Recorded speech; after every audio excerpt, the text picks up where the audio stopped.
The only film I did because of character, which bounced very badly, Which one was it? Tell us. was Thugs of Hindostan.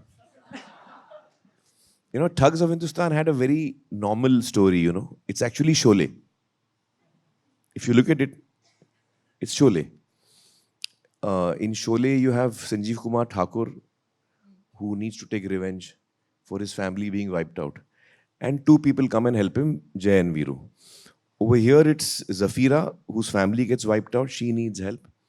And Firangi comes in. So it's a very similar format. So the hero of your film, Jay and Viru are the heroes of the film. It's not their story. It's Thakur's story. Similarly, it's not Firangi's story. It's Zafira's story. So in terms of its formula, it was more similar to a film like Sholay. But the sad part is that we never ended up making Thugs, the original script.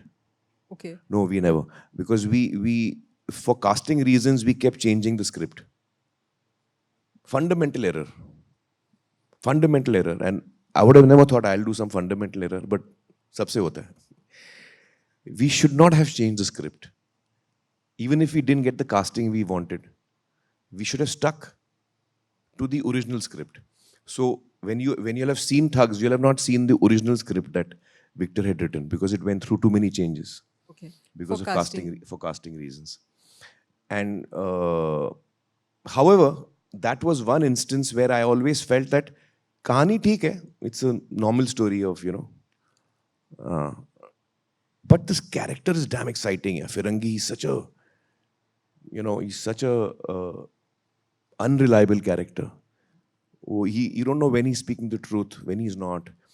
And he's always only about himself.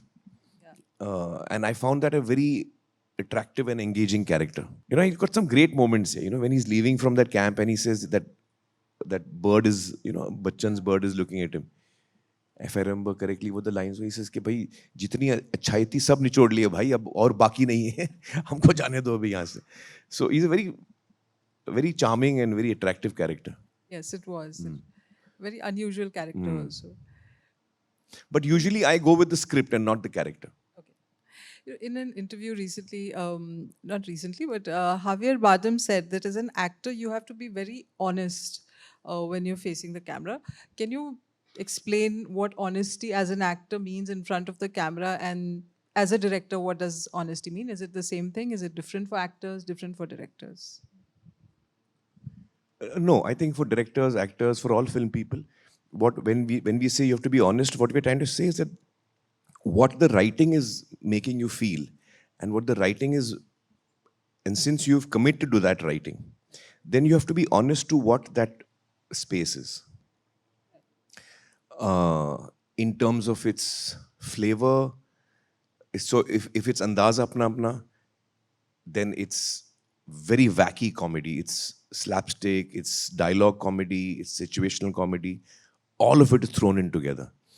And your script is, you know, your sur is pitched very high. Yeah. So if I do a very realistic performance in Andaz Apna Apna, I'll stand out like a sore thumb. You know? Because that's not the film. It's not the sur of the film. So I have to pitch myself based on the pitching of the film. So the performance has to be honest to the pitch of the film. I can be honest and say, listen, I'm a नाई का बेटा हूँ मैं, तो मैं ऐसे रहूँगा, मैं वैसे रहूँगा. But भैया वो फिर कुछ और film है.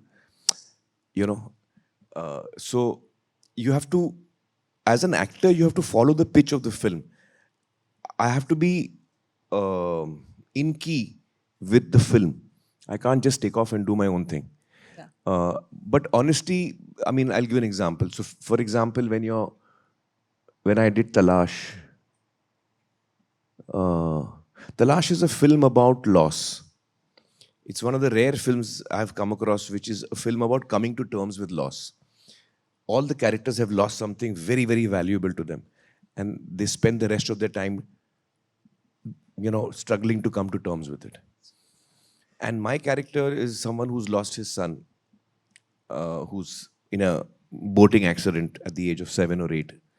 And this is something that he can't get over. He constantly is having these recurring thoughts that what if I had, not gone to sleep that afternoon?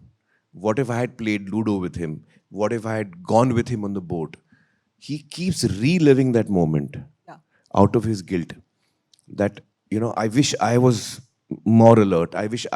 And he wants to change the past by imagining some new future, which is not possible. And so he's constantly in grief. And so to do that role, I had to do something which was very traumatic for me, Which was what? which was that I had to imagine the dead face of my child Oh my. every morning when I used to come to the shoot. Because irrespective of what the scene that Shekhawat is going through, whether it's investigation, whether it's meeting someone, whatever the scene is, he's always got this dark cloud over him Yes. He's that he's always. lost his child here. Yeah. So no matter what the emotion of the scene is, this is one layer that's constant throughout the film. You know, the fact that he's lost his child and could not save his child. So to get into that frame of mind, every morning I would sit, in front of the makeup mirror and I used to imagine Okay. that I've lost Yes. my child. And And that was so harmful, according to me, because it used to really get me in a dark space. And then that whole day I would be in that dark space, you know. And of course, that shooting went on for months. So it was not a good thing.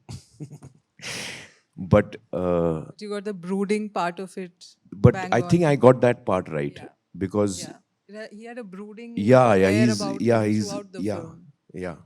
which was different from angry. It was sad. Yeah, It yeah. was. It was something very deep and internal. So I'm not performing it. I'm feeling it.